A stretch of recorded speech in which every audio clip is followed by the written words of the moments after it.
Let's review yesterday's lecture a bit. Now, let's design the resource group instructor, and after I've mentioned any missing parts, we'll move on to SonarP, and for package fill, there's a talk container test container. We'll be using it today. The reason is that when using a virtual machine, it's based on the BS image of the actual target issue, so the utility for capturing the package may not be available on the actual mass-produced board. After creating a virtual controller for the X file, you can map the virtual machine on the actual target issue to the network. You can do this, so let's try T#. You can see Shark. Next, there's an example provided for Compute Basic. The application we requested for re-enrollment through this time communication is the same, but we've changed the design for Reservation 3. I've uploaded it, and since the package capture example needs some explanation, I've uploaded the package capture file. So, let's briefly review what we did yesterday. The reason why the A cell design is important is because without designing, you can't code. It exists because you coded, and since the automaker designed and provided the A file, you have to interpret it. So, it's necessary. Yesterday, we designed the data type application, designed the machine manifest, and designed the issue question transaction manifest. Today, we'll work on the service instance manifest and system design. So, this will probably be the end of the eSchool smell section for today. Starting tomorrow, we'll continue with hands-on practice, but since we're doing it online, I can't see your faces, so I can't check whether you're doing it correctly. Of course, if I open the PopcornSAR you're using, I can see what you're working on. We'll do the offline design first, then the machine manifest, then the issue question manifest, and finally the service instance manifest. Of course, the port interface on any platform isn't just a service interface. There are interfaces related to a ROPI and ERA diagram, but it's too much to explain in detail. But in actual pre-development, we don't usually do things like the ANA per interface or ERA. We usually do it in mode development, and if I briefly explain this related to automobiles, Hyundai Motor Company's POC is a POC, a short form of product concept, and it's now pre-development. The reason for pre-development is that the automobile company is developing it. Usually, the automobile company now calls it a user manual. To develop a user manual, the automobile company first develops the required user manual. This usually takes about 1 to 2 years. After 2 years, what happens is that the automobile company finishes the pre-development process and then selects a vendor for the development of new electrical components. At that point, the software we created above is put up for bid by the companies. Usually, 5 to 8 companies will apply. So, we'll select a software company for development. Before that, we'll establish the requirements through a PO, and the selected tier will work together for a preliminary development period of about 1 to 2 years. At that point, we'll have a senior architect, and in this multi-flip position, we don't use things like ERA diagram or ERA-P, we'll use ARACOM, RIX, and then RISM to develop a service interface. So, once the development is complete, we'll have an A- level and an L level. So, you can think of this 7-day training as a preliminary development term.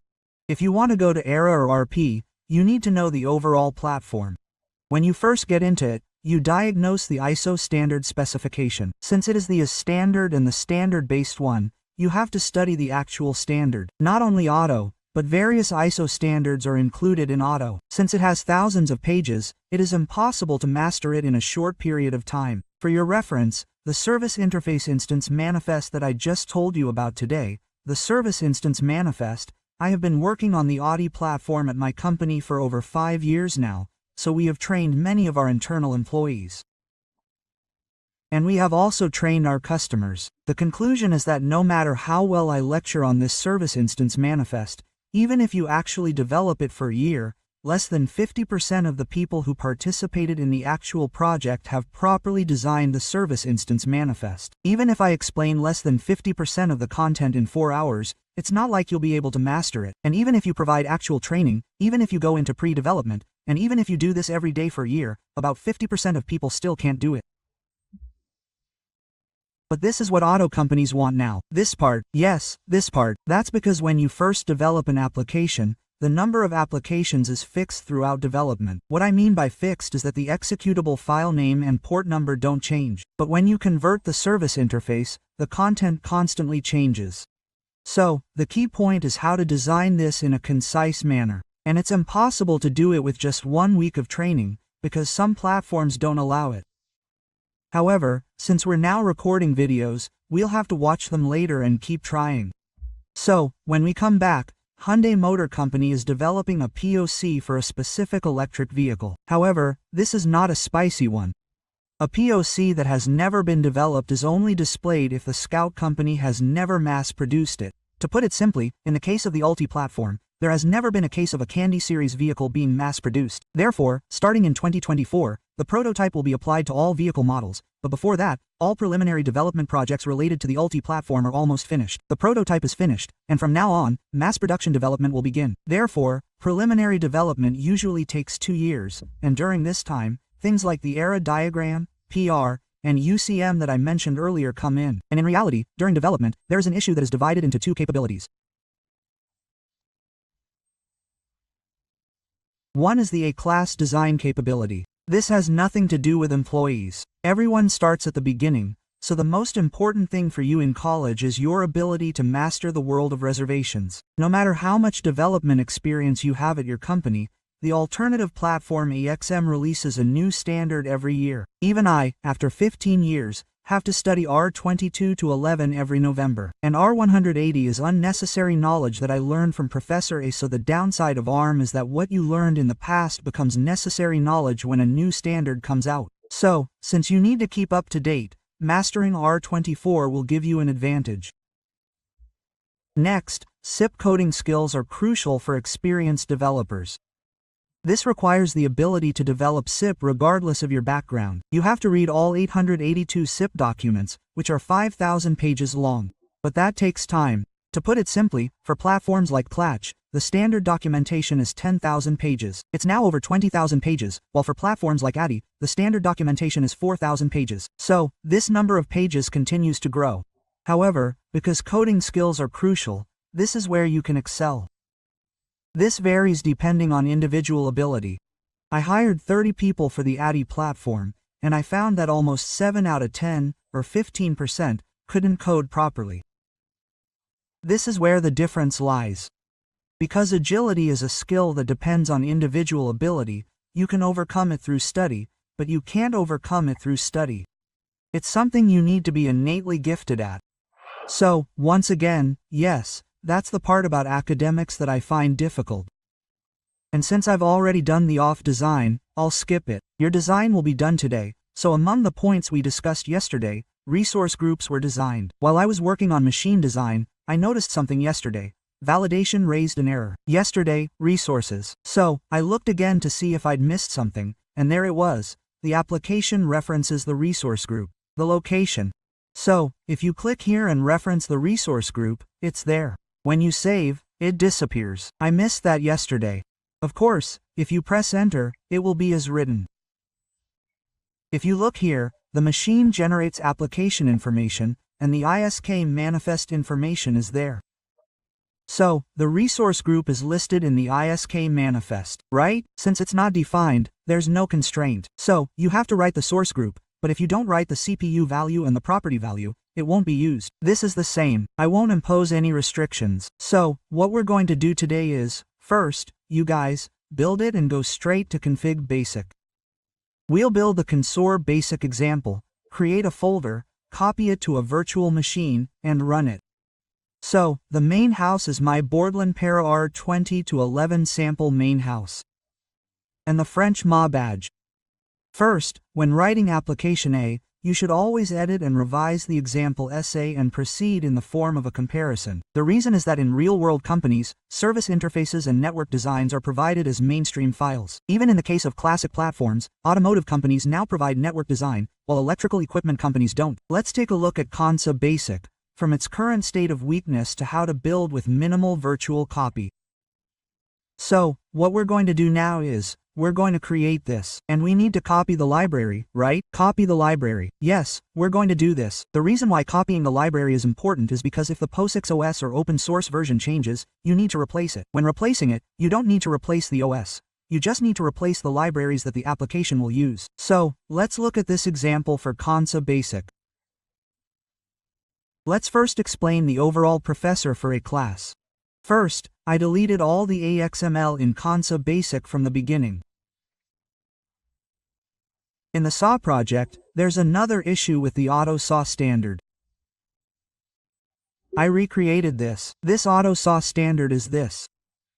Inter-issues, which are within the limit issue, are examples of letters, and this is another issue.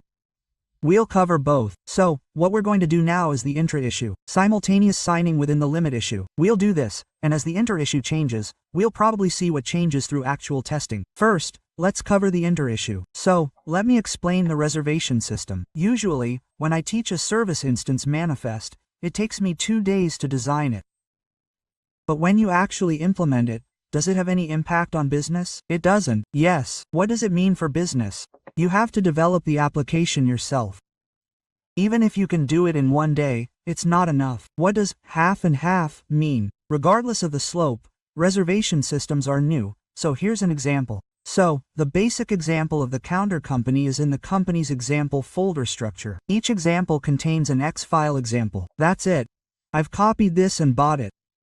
Here's an example, as shown in the picture. So, there's a skeleton, a proxy, and the skeleton now sends a service interface event from port R to port R. It sends it like this. Then, what's there now? There are 3 methods for the event method field. The event method field is included. So, if you look at the application data type, when checking the memory, the proxy looks at the data type. If you look at the value here, there's only one value. There's the SM side value. There's a value. There's a general variable. The design software coupon is a ProX scramble, and SM exists, but in the ProX scramble, there are words like consumer and provider. If you look at the typical application standard, the words scrap procedure and provider consumer appear frequently. So scramble and provider are almost identical. Synonyms. Synonyms. Yes, synonyms. So, when you look at that auto-speaking expression, you need to understand synonyms and helpers. Synonyms are different words with the same meaning, like TV or television. Homonyms are like a ship when a farmer says it's a ship and a ship when a captain says it's a ship. For example, this one is a fruit ship, and this one is a sea transportation hub. And also, if you say salty, it's a delivery with many doctors. This one is a human body. You need to distinguish between homonyms and names. This is because it's confusing when you look at the standard form. It's confusing, so you need to distinguish them well. So, what I was saying earlier was, skeleton and skeletona are the same words as provider, and proxy and reality are the same words. But these 2 standards keep going back and forth. Because it goes back and forth, the definition varies depending on whether it's a field, an event, or a method. So, based on the event-based service interface, as you can see, can use the data type as it is, as shown in the example above. You can create it, yes. So, what this computer's basic does is use the data prototype as an event. So, if you look at the interface, you can see that the event is simply double-checked. And here, a namespace is included. Next, a method field is included. This is also a data prototype, and this method is also a data prototype. The service interface exchanges event fields and methods in the P port through the P port. That's how it is. And in the machine design, the machine name is specified. Machine, yes. So, what's in the machine? Machine design is included, yes. It's included in the machine design, and then there's the resource group. The resource group is essential. Next, the log channel is designed. Next, in the system design, yes, this cluster is designed. Right? If you look, there's also something else. Multicast, for example, must be designed to handle localhost and multicast data. Then, when something runs on a node, this device, ET0, and localhost are designed under the machine to the internet. So, let's start with this order. I think it'll be easier to understand if I explain the selection a little bit and then do some hands-on practice. Yes, so, I'll explain the selection first. So, the service-oriented architecture is to use psync. The key feature of PP is that if you create an application executable, you can easily move the application to other issues by simply changing the manifest file and the service instance manifest file in that executable. What I mean is, if Lee Si Woo exists like this, right?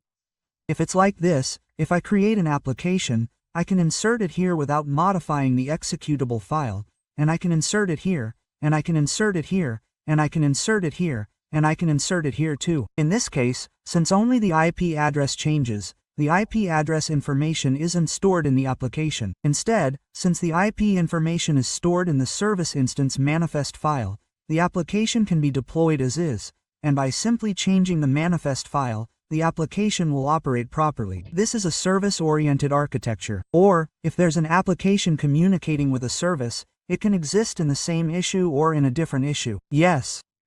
In this case, it's easy to handle by simply changing the manifest file. So what this means is that when you look at an issue in OT, you can run the same application regardless of the vehicle model, whether it's a Grandeur, an Ecos, or a Genesis, using the same executable file. If circumstances change, you can just change the manifest file and use the executable file as is.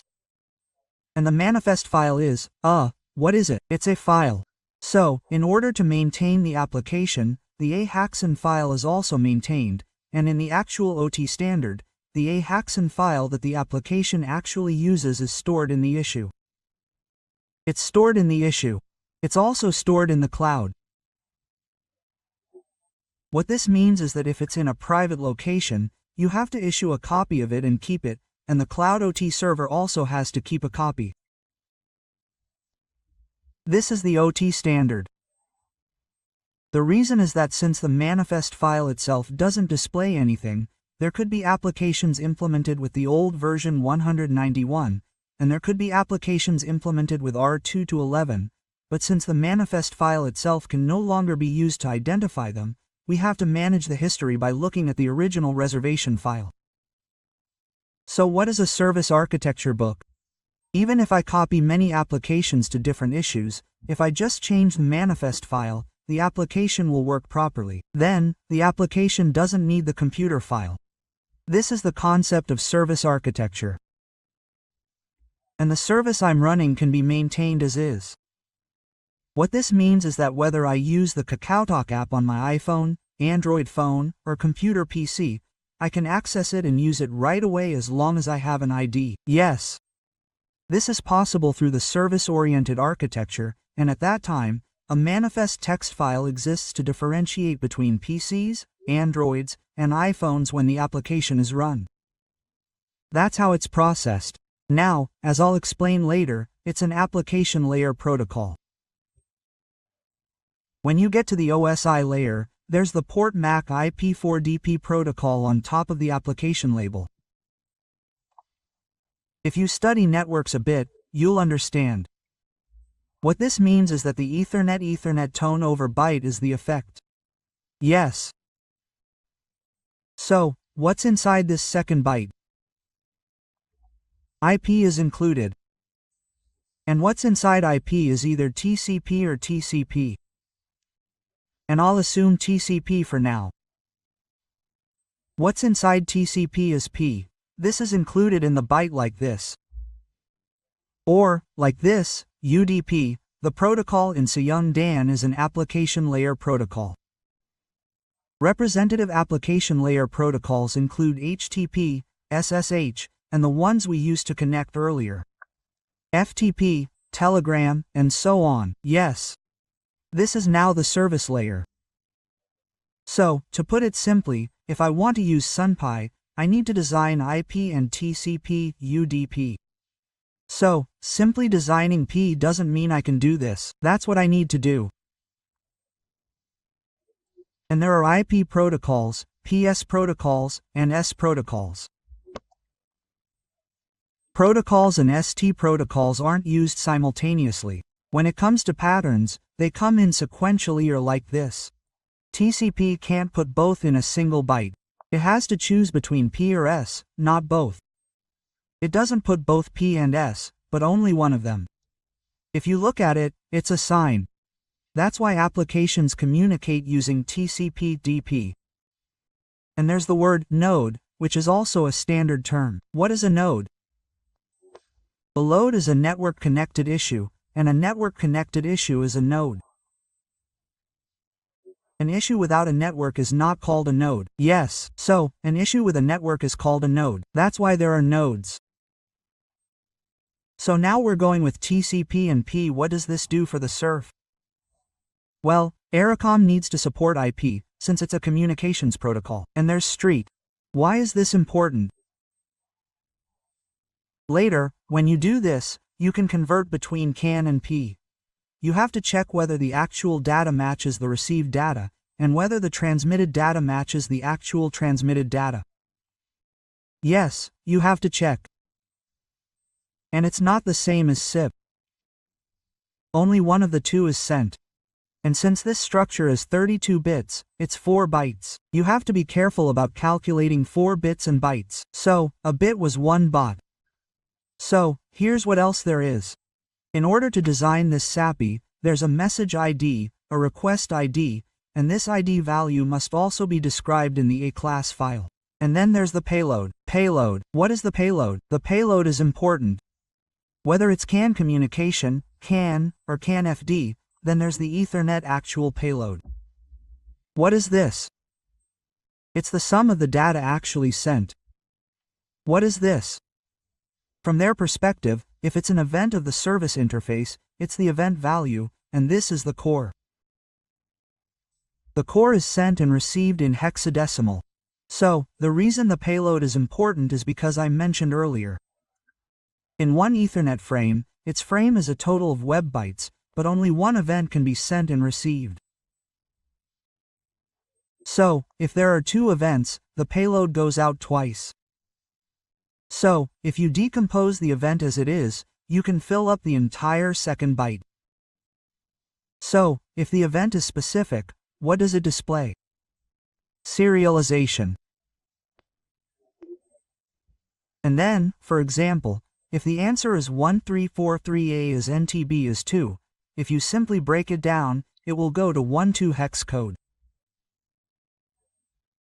Then, there's the task of merging this back into bytes and unpacking it into bytes. That is the concept of real-time serialization. Unpacking and calculating. You will know this later when you capture the package. So, this is it. Next, to do service SDSD, PSD, the red part is the reserved cell tag design. It needs to be designed. So now, if I explain between C and SP in the middle a little later, you'll see this really quickly. If you look at page 10, PSN is using multicast. Multiquest multicast means that one network device sends data to all devices on the same network. So, SRFI-SD works with multicast, and SRFI-SD is service discovery. SD is an abbreviation for service discovery, so what it means is, it searches for applications that I can interact with. What S means is, it searches for applications that I can interact with, such as Pi service, upper service, and so on. What this means is, when you chat on KakaoTalk, you designate friends. You don't usually do it without designating friends. So, if you designate a friend and check whether that friend is logged in or not, you need to check whether your friend is reading the chat content or not. That's when you use the find service offer service to find the communication application and use multicast. Then, what you have is, if you want to stop communication, for example, you use the stop offer service. And there's something called the surprise cry event group, which is not multicast. This means that you can send a certain number of events. And the actual data value is sent to the server. So, SD is a protocol corresponding to the preparation process for sending and receiving data, and the actual service interface event value is sent to the server. Yes, it's sent to the server. And there is an A-chip API that matches the photo call corresponding to the smart. Yes, this exists. So, this isn't something I developed, but rather a standard for Ultimate Play. You can think of it as having an SD card. So, before I explain, let me download this and run it. We're using Wildshark, for the most part. We no longer purchase Cadillacs for automotive applications. For example, when it comes to Cantonese candy, Vector sells them, and Canon purchases and uses them. We currently use them as well. However, for IDNet, Canon doesn't need IDNet. While PC to PC and Windows to Windows are different cable types, the communication protocol is the same. That's why Wildshark is widely used. Because Wildshark is widely used in the automotive industry, it supports many automotive-related network protocols. And it's free. You can use it, and the company's Westcode Packet ID already has a program installed to view capture files. So you can check it here too. It's already installed. Click to install. So what I'm going to explain is the sign-in fee. If you look here, you'll see that I'll get it. You can view Squad right in the Packet ID without installing it. Copy the PK file and double-click to open it. There's a thumbnail here. There's an IP. If you look at the thumbnail, you'll see that the offer service and power service are first bilaterally connected, and then the scalability calls the offer access find service. Then, within this protocol, you'll see a data structure. Can you see the data structure? If you look here, this number matches this maritime code value. You can interpret this part. So, you have to interpret it. This part has to be interpreted, right? A class design is possible. So, since I don't understand the protocol for API or SD, and I designed it, you guys wouldn't understand it, so what's the most basic thing? I'll do it with a package capture parser, and I'll show you how to capture the packet back. I'll show you this in the training, and another unique thing is that when API SD operates, it always does a TCP three-way handshake. This means that even if I'm communicating via UDP, there's a task in TCP handshaking to check if the actual corresponding IP exists. That's TCP three-way handshake, and this is an existing network method unrelated to the OTA side, but when CP provides the find service or offer service, it performs a TCP three-way handshake check. The reason I'm mentioning this is because later on, you can implement API in Python. Yes, if you don't process it when you get Python and the application where $15 are implemented can't communicate. Yes. Since it can't, Python needs to handle it so that Python can function properly. So, once the application is running, it starts executing the final service, the offer service. Who is this final service? Yes. The find service is executed through the find service API or the start find service API on the proxy R port. And the offer service is the offer service on the skeleton P port. But which one executes first doesn't matter. For reference. So, this is just a general system, but there are concepts such as client and server. It might be confusing, but there's also the term client-server. It's a synonym for the connection we saw earlier. So, as you can see, the client is the proxy and the server is the skeleton. This is a bit confusing even in the standard document. What I mean is, yes, this is the same. If you look at the skeleton, it goes like this. So, if you look at the standard document, at one moment it explains the script, at another it explains the server, and at another it explains the provider. It keeps going back and forth. So, the correct way is to memorize it. You have to memorize it. Otherwise, when the intransitive verbs come up, it's confusing. Chaos. Yes, that's why confusion arises. So, when companies do car sales positions, they often use the words provider-consumer. So, it can be confusing. So, here's the proxy, and here's the script, right? So, it doesn't matter who calls the find and offer services first. Yes, the offer server can go first. The final server can go first. The order doesn't matter. That's because you're verifying the final speech offer service. Until you've actually done it multiple times, there's nothing to do because of the example. Then, once the fine service offer is complete, this is the number of events I'll send next. I'll delete the subscription event group, send the number of events, and send an ARC signal that the number has been recognized. That signal is a warning. Only after the SD processing is complete can the actual value of the event be sent. That's the point where the SD exists and the P can actually send data. But the most crucial point here is that in order to use the PSD, what is it? It must support multicast. Multicast. The reason this is important is that whether or not it supports multicast is not a feature of any particular platform. In the POSIX OS, multicast must be allowed for the adventitious platform. So why do we need to do multi-quests?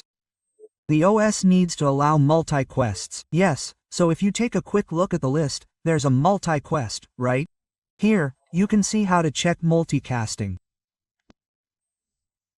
There are also ways to utilize multicasting like this. If you search the index network, you'll find various information about how to conduct a mercycast. If I can organize some of the information and show you, you'll need a multicast test method.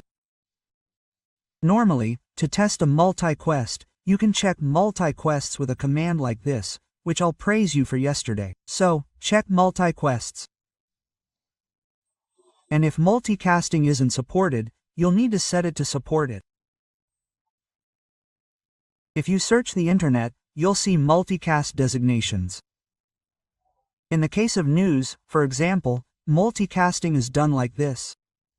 So, to check whether multicast is supported or not, you can use the tc non-dump command to check if multicast is coming out of your A. I'll show you briefly, then cc. I'll test it in a test container.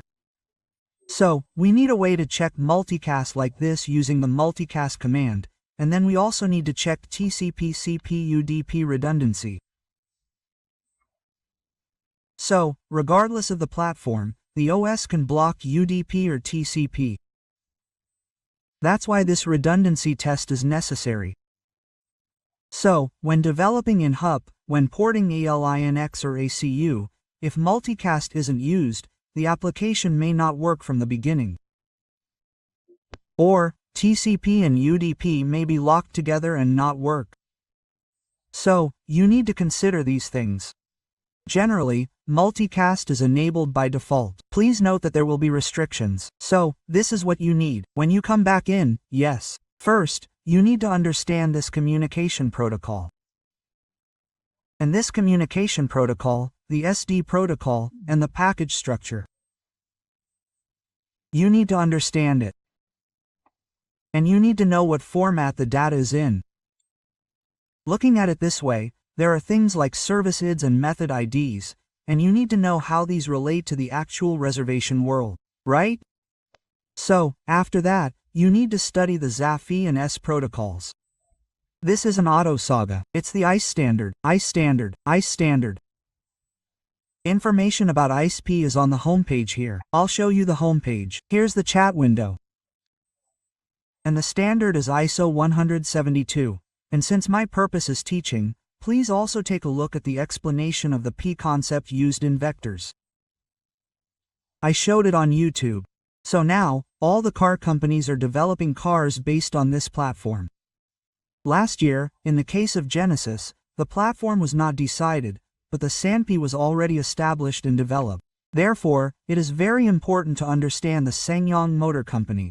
If you don't understand this, you can't do the 3 related cars from the beginning. Yes,